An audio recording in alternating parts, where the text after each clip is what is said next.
ಶುಭೋದಯ. ನಿಮ್ಮೆಲ್ಲರಿಗೂ ವಾಲ್ಮೀಕಿ ಜಯಂತಿಯ ಶುಭಾಶಯಗಳು. ಭಾರತ ದೇಶ ಕಂಡ ಮಹಾನ್ ಕವಿ ವಾಲ್ಮೀಕಿ. ಇವರ ಏಕೈಕ ಕೃತಿ ರಾಮಾಯಣ. ನ್ಯಾಯ, ನೀತಿ, ಧರ್ಮ, ಪ್ರಜಾಪರಿಪಾಲನೆ, ಸಂಯಮ, ಸಹನಾಶೀಲತ್ವದ ಮಹಾನ್ ವ್ಯಕ್ತಿ. ರಾಮನ ವೃತ್ತಾಂತವೇ ಈ ರಾಮಾಯಣದ ಕಥಾವಸ್ತು.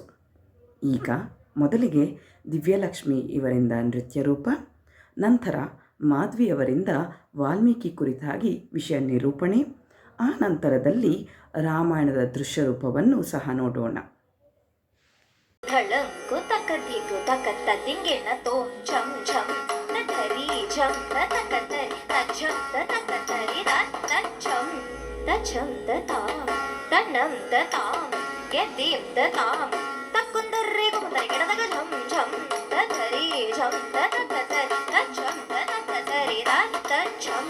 Dacham datam tanam datam gedim datam takundare kundare gedadaga jam jam dadari jam dadakatari dadari dadana dachonu dadimi jam jam dadari jam dadakatari dadari dadana dachonu dadimi dakajam dakanam dakaru dakadi dakajam gedadakatari gedadon dakajam gedadakatari gedadon dakajam dakadigo gedadakatari Tacham, tarikitatum, tacham, kidataka tarikitatum, tacham, kidataka tarikitatum. Takkadimi, nakadimi tarikitatum, takkadimi, nakadimi tarikitatum, takkadimi, nakajonu tarikitatum. ಶುಭೋದಯ. ಭಾರತದ ಮೊಟ್ಟಮೊದಲ ಮಹಾಕಾವ್ಯ ರಾಮಾಯಣವನ್ನು ರಚಿಸಿದ ಆದಿಕವಿ ಮಹರ್ಷಿ ವಾಲ್ಮೀಕಿಯ ಜಯಂತ್ಯೋತ್ಸವವನ್ನು October 20ರಂದು ಕರ್ನಾಟಕದ ರಾಜ್ಯದಂತೆ ಆಚರಿಸುವುದು ಅತ್ಯಂತ ಅರ್ಥಪೂರ್ಣವಾಗಿದೆ. ವಾಲ್ಮೀಕಿಯು ಪೂರ್ವಾಶ್ರಮದಲ್ಲಿ ಒಬ್ಬ ಬೇಟೆಗಾರ. ನಂತರ ಈತನು ಅನೇಕ ವರ್ಷಗಳ ಕಾಲ ಘೋರ ತಪಸ್ಸಿನಲ್ಲಿ ಮಗ್ನನಾದನು. ಆಗ ಈತನ ಸುತ್ತಲೂ ಹುತ್ತ ಬೆಳೆದು ದೇಹ ಮುಚ್ಚಿ ಹೋಯಿತು. ಈ ದೃಶ್ಯವನ್ನು ರಾಷ್ಟ್ರಕವಿ ಕುವೆಂಪು ಅವರು ವರ್ಣಿಸಿದಂತೆ ವಾಲ್ಮೀಕಿ ಎಂದರೆ ಸಂಸ್ಕೃತದಲ್ಲಿ ಹುತ್ತ ಎನ್ನುತ್ತಾರೆ. ಅಂದರೆ ಹುತ್ತವನ್ನು ಪ್ರವೇಶಿಸಿದವನು ಎಂದರ್ಥ. ಇದನ್ನು ವಾಲ್ಮೀಕಿಯು ತನ್ನ ಅಂತರಾತ್ಮವನ್ನು ಪ್ರವೇಶಿಸಿದನು ಎಂದು ಹೇಳಬಹುದು. ಕಾರಣ, ಮನುಷ್ಯ ತನ್ನೊಳಗೆ ತಾನು ಪ್ರವೇಶಿಸಿ ಮನಸ್ಸುಗಳನ್ನು ವಿಶ್ಲೇಷಣೆಗೆ ಒಳಪಡಿಸಿದ್ದರೆ ಸಿದ್ಧಿಯು ಖಂಡಿತ ಪ್ರಾಪ್ತವಾಗುತ್ತದೆ. ಹಾಗೂ ತಪಸ್ಸನ್ನು ಭಕ್ತಿ ಮತ್ತು ಶ್ರದ್ಧೆಯ ಮೂಲಕ ಆಚರಿಸಿ ಎಂದು ವಾಲ್ಮೀಕಿ ಮಹರ್ಷಿ ತಿಳಿಸಿಕೊಟ್ಟಿದ್ದಾರೆ. ಈ ರೀತಿ ಪರಿವರ್ತನೆಗೊಂಡ ವಾಲ್ಮೀಕಿ ಮಹರ್ಷಿಯು ಪವಿತ್ರ ಹಾಗೂ ಸಾಹಿತ್ಯ ಮಾಲೆಯಲ್ಲಿ ಶ್ರೇಷ್ಠ ಸ್ಥಾನ ಹೊಂದಿದ್ದ ಮಹಾಕಾವ್ಯ ರಾಮಾಯಣವನ್ನು ಸಂಸ್ಕೃತದಲ್ಲಿ ರಚಿಸಿದ್ದರು. ಈ ಕಾವ್ಯದಲ್ಲಿ ಶ್ರೀರಾಮನ ಸರ್ವಶ್ರೇಷ್ಠತೆಯನ್ನು ಹಾಗೂ ಯುಗಯುಗಗಳ ಇತಿಹಾಸವನ್ನು ಮತ್ತು ರಾಮರಾಜ್ಯವನ್ನು ಸುಂದರವಾಗಿ ವರ್ಣಿಸಿದ್ದಾರೆ. ವಾಲ್ಮೀಕಿಯ ತಂದೆ ಪ್ರಚೇತನ ಸೇನ. ಅವರ ಮೂಲ ನೆಲೆ ಕರ್ನಾಟಕದ ಕೋಲಾರ ಜಿಲ್ಲೆ ಮುಳಬಾಗಿಲು ತಾಲೂಕಿನ ಹವನಿ ಎಂಬ ಪ್ರದೇಶ. ವಾಲ್ಮೀಕಿ ರಾಮಾಯಣದಲ್ಲಿ ಕಂಡುಬರುವ ಪ್ರಮುಖ ಕರ್ನಾಟಕದ ಪ್ರದೇಶಗಳು ಹಂಪಿ ಬಳಿ ಇರುವ ಪಂಪಾ ಸರೋವರ, ಮಾತಂಗ ಬೆಟ್ಟ, ಶಬರಿ ಆಶ್ರಮ, ಸುಗ್ರೀವನು ವಾಸವಾಗಿದ್ದ ಋಷಿಮುಖ ಪರ್ವತ. ಜಲಪಾತಗಳು ಪ್ರಕೃತಿ ಸೌಂದರ್ಯವನ್ನು ವರ್ಣಿಸಿದ್ದಾರೆ. ವಿವಿಧ ಪಾತ್ರಗಳು ಮುಖಾಂತರ ಕೌಟುಂಬಿಕ ಮೌಲ್ಯಗಳು ಮತ್ತು ಆದರ್ಶ ವ್ಯಕ್ತಿಯ ಗುಣಲಕ್ಷಣಗಳನ್ನು ಮನೋಜ್ಞವಾಗಿ ಚಿತ್ರಿಸಿದ್ದಾರೆ. ರಾಮಾಯಣ ಮಹಾಕಾವ್ಯದಲ್ಲಿ ಮಾತೃದೇವೋಭವ, ಪಿತೃದೇವೋಭವ, ಆಚಾರ್ಯ ದೇವೋಭವ, ಅತಿಥಿ ದೇವೋಭವದಂತಹ ಮೌಲ್ಯಗಳನ್ನು ಎತ್ತಿ ಹಿಡಿಯಲಾಗಿದೆ. ಮಮತೆ, ಸಮತೆ, ತ್ಯಾಗ, ದೇಶ ಪ್ರೇಮ, ಅಳಿಲು ಸೇವೆ, ಪಿತೃವಾಕ್ಯ ಪರಿಪಾಲನೆ ಮುಂತಾದ ಹಲವಾರು ಮಾನವೀಯ ಮತ್ತು ಸಾಮಾಜಿಕ ಮೌಲ್ಯಗಳನ್ನು ಪ್ರತಿಪಾದಲಾಗಿದೆ. ಇಂತಹ ಅನನ್ಯವಾದ ರಾಮಾಯಣ ಮಹಾಕಾವ್ಯವನ್ನು ರಚಿಸಿದ ಮಹರ್ಷಿ ವಾಲ್ಮೀಕಿಯನ್ನು ಕವಿಗಳ ಕವಿ ಎಂದು ಮಹಾಕವಿ ಕಾಳಿದಾಸ ಗೌರವಿಸಿದ್ದಾರೆ.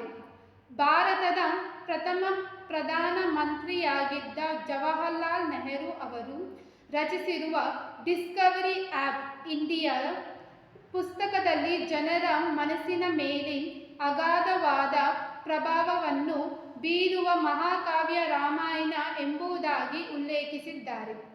ಜ್ಞಾನಪೀಠ ಪ್ರಶಸ್ತಿ ಪುರಸ್ಕೃತ ರಾಷ್ಟ್ರಕವಿ ಕುವೆಂಪು ಅವರು ರಾಮಾಯಣದಂತಹ ಮಹಾಕಾವ್ಯ ಮತ್ತು ವಾಲ್ಮೀಕಿದಂತಹ ಮಹಾಕವಿ ನಮಗೆ ದೊರೆತಿರುವುದು ಭುವನದ ಭಾಗ್ಯ ಎಂದು ಭಾವಿಸಿದ್ದಾರೆ.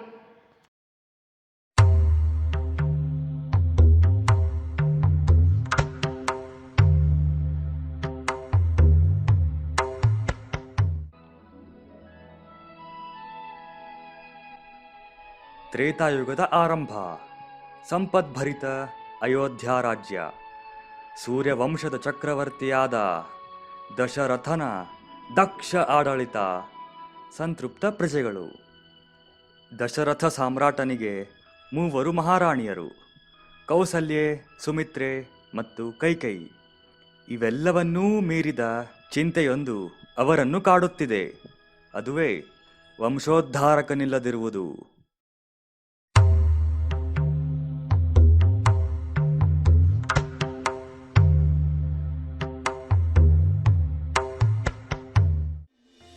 ಈ ಸಮಸ್ಯೆಗೆ ವಸಿಷ್ಠ ಮಹರ್ಷಿಗಳಿಂದ ದೊರೆತ ಪರಿಹಾರವೆಂದರೆ ಪುತ್ರಕಾಮೇಷ್ಠಿಯಾಗ. ಈ ಯಾಗದ ಪ್ರತಿಫಲವಾಗಿ ಸಂತಾನಲಕ್ಷ್ಮಿಯ ಕೃಪೆ ದಶರಥನಿಗೆ ದೊರೆಯಿತು.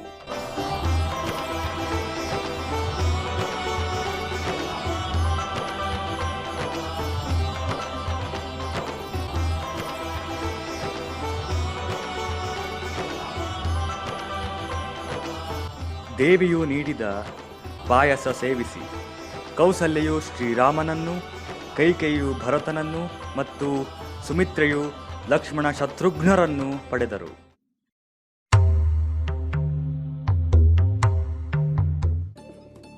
ಕಾಲಕ್ರಮೇಣ 4 ರಾಜಕುಮಾರರು ಗುರುಕುಲವನ್ನು ಸೇರಿ ವಿದ್ಯಾಭ್ಯಾಸವನ್ನು ಆರಂಭಿಸಿದರು.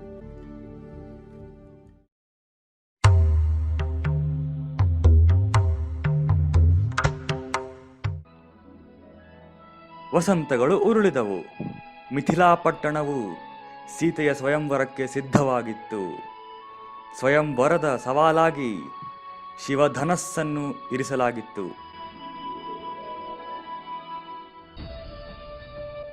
ಬಹುತೇಕ ರಾಜಕುಮಾರರ ಪ್ರಯತ್ನ ವಿಫಲವಾಯಿತು. ಆದರೆ ಶ್ರೀರಾಮನ ಬಲವನ್ನು ಶಿವಧನಸ್ಸೂ ಕೂಡ ತಾಳದಾಯಿತು. ವಿಜಯಶಾಲಿ ರಾಮನ ಜೊತೆ ಸೀತೆಯ ಕಲ್ಯಾಣವಾಯಿತು. ಅಯೋಧ್ಯೆಯಲ್ಲಿ ಸಂಭ್ರಮ ಮನೆ ಮಾಡಿತ್ತು. ಶ್ರೀರಾಮನ ಪಟ್ಟಾಭಿಷೇಕಕ್ಕೆ ಭರಪೂರ ಸಿದ್ಧತೆಗಳು ನಡೆಯುತ್ತಿದ್ದವು. ಆದರೆ ಕೈಕೇಯಿಯ ದಾಸಿಯಾದ ಮಂಥರೆಯ ಕುತಂತ್ರದ ಮಾತುಗಳಿಂದ ಪ್ರಚೋದಿತಳಾದ ಕೈಕೇಯಿಯು ದಶರಥನ ಬಳಿ ಬಂದು ತನ್ನ ಮಗ ಭರತನನ್ನೇ ದೊರೆಯನ್ನಾಗಿಸುವಂತೆಯೂ ಹಾಗೂ ಶ್ರೀರಾಮನನ್ನು ವನವಾಸಕ್ಕೆ ಕಳುಹಿಸುವಂತೆಯೂ ಹಠ ಹಿಡಿದಳು. ಇದನ್ನರಿತ ಶ್ರೀರಾಮನು ಸಕಲ ರಾಜವೈಭೋಗಗಳನ್ನು ತ್ಯಜಿಸಿ ಸೀತೆಯ ಜೊತೆಗೆ ವನವಾಸಕ್ಕೆ ತೆರಳಲು ಅಣಿಯಾದನು.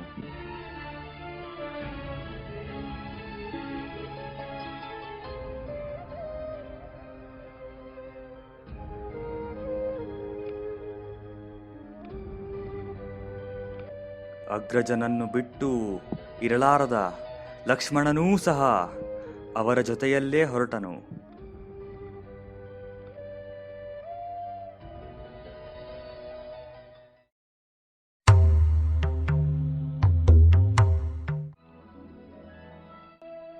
ರಾಮನಿಲ್ಲದ ಅಯೋಧ್ಯೆಗೆ ಕಾರ್ ಮೋಡ ಕವಿದಿತ್ತು.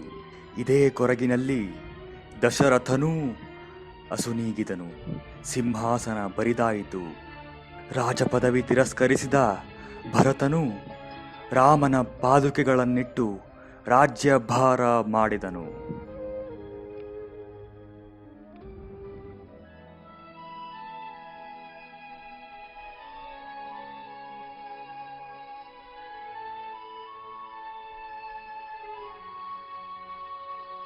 ವನವಾಸದ ಒಂದು ದಿನ ಮಾನವರ ಸುಳಿವನ್ನು ತಿಳಿದ ರಕ್ಕಸಿ ಶೂರ್ಪನಖಿಯು ರೂಪವತಿಯಾಗಿ ರಾಮನನ್ನು ಬಯಸಿದಳು.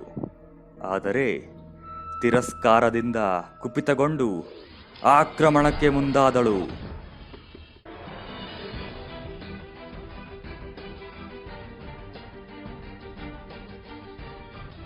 ರಕ್ಷಣೆಗೆ ನಿಂತ ಲಕ್ಷ್ಮಣನು ಅವಳ ಮೂಗನ್ನು ಕತ್ತರಿಸಿ ಓಡಿಸಿದನು.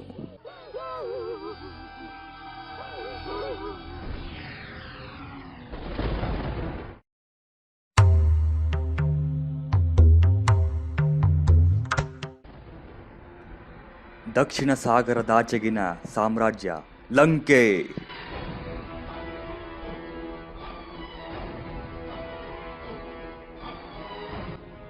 ಅದರ ಅಧಿಪತಿ ರಾವಣ.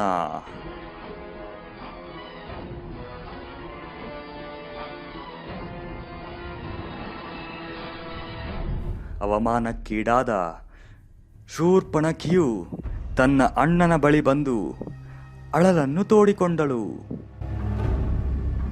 ಇದರಿಂದ ಕ್ರೋಧಿತನಾದ ರಾವಣನು ಪ್ರತೀಕಾರದ ಸಂಚೊಂದನ್ನು ರೂಪಿಸಿದನು.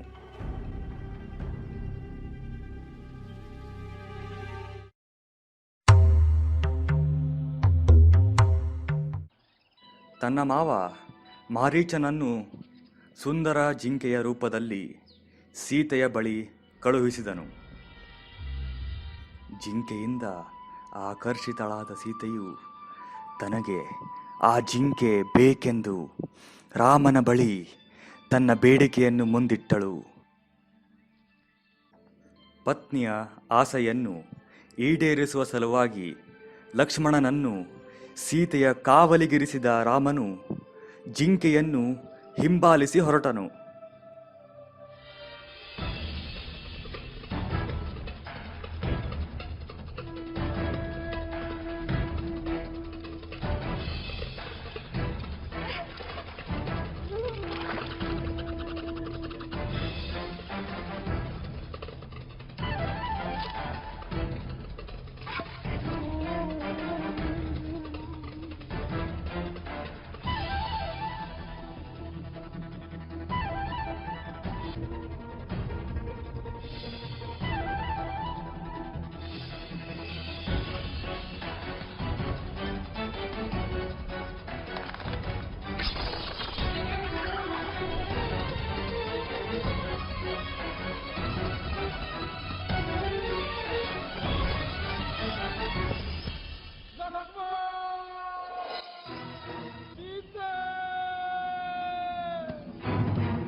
ಈ ಮಾಯಾಜಾಲವನ್ನು ಅರಿಯದ ಸೀತೆಯು ರಾಮನ ರಕ್ಷಣೆಗಾಗಿ ಲಕ್ಷ್ಮಣನನ್ನು ಕಳುಹಿಸುತ್ತಾಳೆ. ಸೀತೆಯ ರಕ್ಷಣೆಗಾಗಿ ಲಕ್ಷ್ಮಣನು ರೇಖೆಯನ್ನು ಎಳೆದು ರಾಮನನ್ನು ಹುಡುಕಿ ಹೊರಟನು.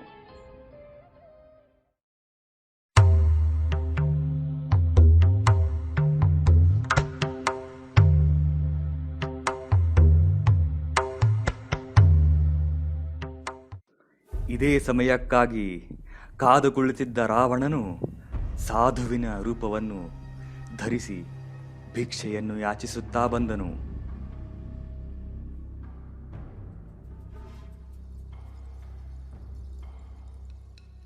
ಲಕ್ಷ್ಮಣ ರೇಖೆಯನ್ನು ದಾಟುವುದು ಅಸಾಧ್ಯವೆಂದು ಅರಿತ ರಾವಣನು ತಾನಿರುವಲ್ಲಿಯೇ ಬಂದು ಭಿಕ್ಷೆಯನ್ನು ನೀಡುವಂತೆ ಕೇಳಿಕೊಂಡನು. ಈ ಮಾತನ್ನು ಸೀತೆಯು ನಿರಾಕರಿಸಿದ್ದಕ್ಕಾಗಿ ಕೋಪಗೊಂಡು ಶಾಪವನ್ನು ನೀಡಲು ಮುಂದಾದನು. ಸಾಧುವಿನ ಮಾತುಗಳಿಂದ ಭಯಭೀತಳಾದ ಸೀತೆಯು ಭಿಕ್ಷೆಯನ್ನು ನೀಡಲು ರೇಖೆಯನ್ನು ದಾಟಿ ಬಂದಳು. ತನ್ನ ಸಂಚು ಫಲಿಸಿತೆಂದು ಅಟ್ಟಹಾಸ ಮೆರೆದು ರಾವಣನು ತನ್ನ ನಿಜ ರೂಪ ತೋರಿಸಿ ಬಲವಂತವಾಗಿ ಸೀತೆಯನ್ನು ಪುಷ್ಪಕ ವಿಮಾನದಲ್ಲಿ ಅಪಹರಿಸಿಕೊಂಡೊಯ್ದನು.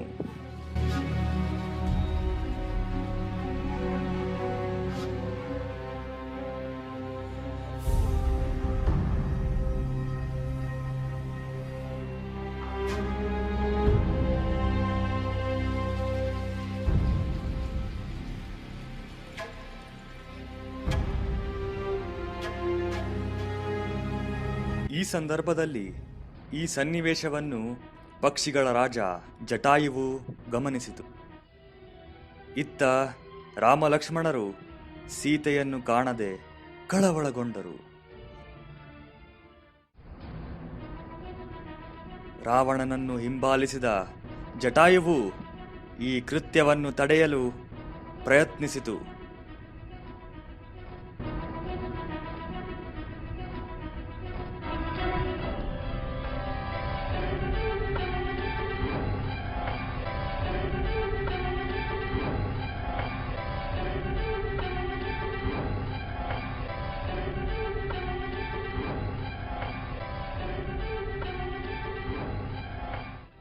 ಈ ಪ್ರಯತ್ನ ವಿಫಲವಾಯಿತು.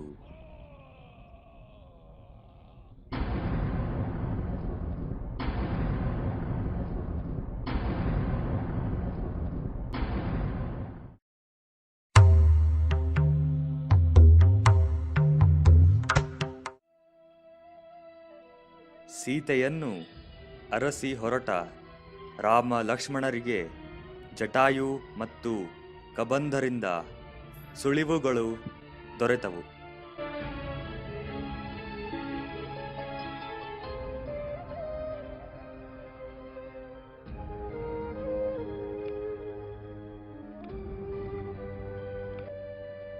ಮಾರ್ಗ ಮಧ್ಯದಲ್ಲಿ ಶಬರಿಯ ಆತಿಥ್ಯ ಸ್ವೀಕರಿಸಿದರು.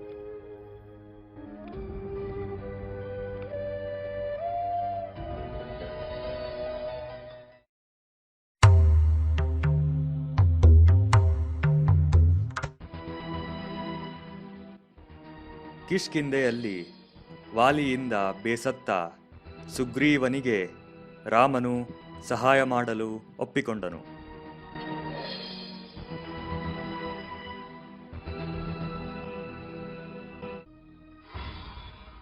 ವಾಲಿ ಸುಗ್ರೀವ ಕದನ.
ಕೃತಜ್ಞತಾಪೂರ್ವಕವಾಗಿ ಸುಗ್ರೀವನು ತನ್ನ ವಾನರ ಸೈನ್ಯದೊಂದಿಗೆ ರಾಮನ ಸಹಾಯಕ್ಕಾಗಿ ಬಂದನು.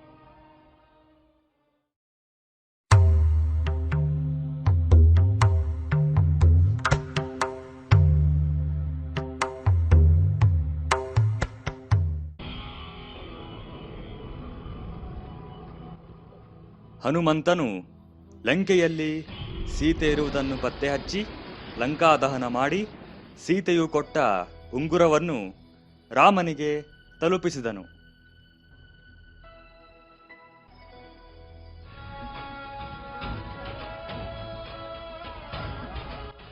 ರಾಮನ ಆದೇಶದಂತೆ ಲಂಕೆಗೆ ತೆರಳಲು ಸೇತುವೆ ನಿರ್ಮಾಣ ಆರಂಭವಾಯಿತು.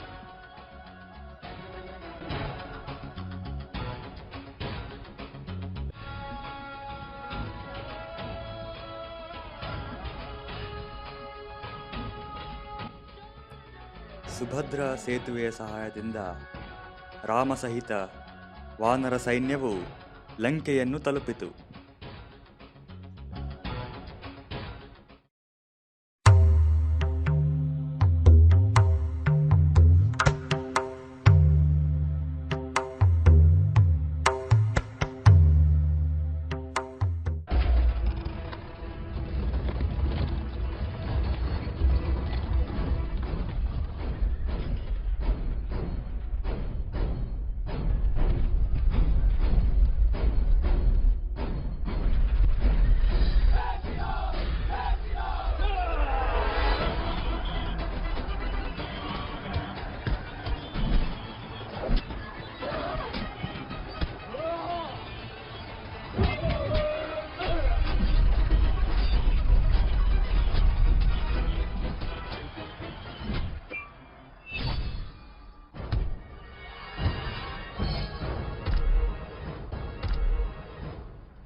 ಪ್ರಹಸ್ತ, ಇಂದ್ರಜಿತು, ಕುಂಭಕರ್ಣರಿಂದಲೂ ರಾಮನನ್ನು ಸೋಲಿಸಲು ಅಸಾಧ್ಯವಾಯಿತು.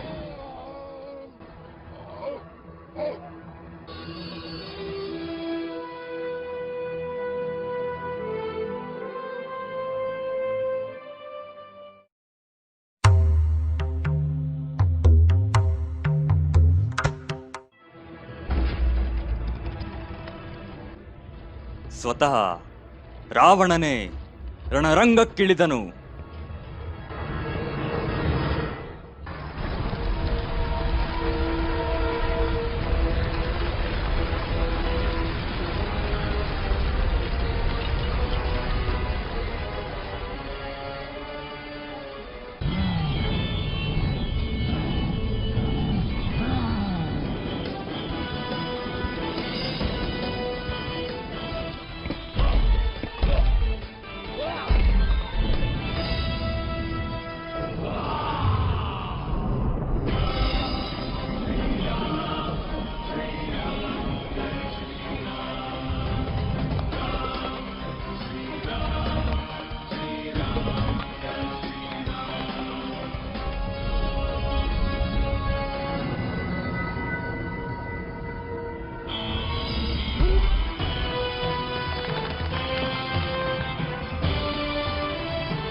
ಅಯೋಧ್ಯೆಯ ಹಿರಣ್ಯನಿಧಿಯಾದ ಸೀತೆಯನ್ನು ಮರಳಿ ಕರೆತಂದು ಶ್ರೀರಾಮನು ಅಯೋಧ್ಯೆಯ ಅಧಿಪತಿಯಾದನು.